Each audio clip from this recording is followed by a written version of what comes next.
સુરત અને રાજ્યમાં ડ્રગ્સ અને દારૂના દુષ્કર્મનો અંત લાવવાની માંગ. સુરત અને રાજ્યમાં ડ્રગ્સ અને દારૂના દુષ્કર્મનો અંત લાવવાની માંગ સાથે એનએસયુઆઈ અને યુથ કોંગ્રેસ વિરોધ પ્રદર્શન માટે રેલી કાઢી પોલીસ કમિશનરને આવેદનપત્ર આપ્યું.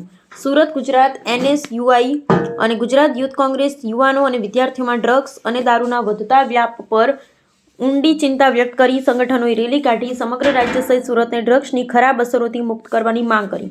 તેમણે પોલીસ કમિશનર અનુપમસિંહ ગેહલોતને આવેદનપત્ર આપ્યું. રેલીમાં ભાગ લેનારા કોંગ્રેસના કાર્યકરોએ જણાવ્યું હતું કે મહાત્મા ગાંધી અને સરદાર વલ્લભભાઈ પટેલની ભૂમિ ગુજરાતમાં યુવાનો જે રીતે ડ્રગ્સનો શિકાર બની રહ્યા છે તે સમાજ અને ભવિષ્ય બંને માટે ગંભીર ખતરો છે.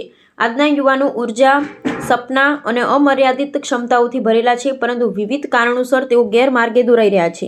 આવી સ્થિતિમાં સમાજ અને સરકારની નૈતિક જવાબદારી છે કે તેઓ યુવાનોને વ્યસનના બંધનમાંથી મુક્ત કરે અને સ્વસ્થ, સશક્ત અને જાગૃત સમાજનું નિર્માણ કરે.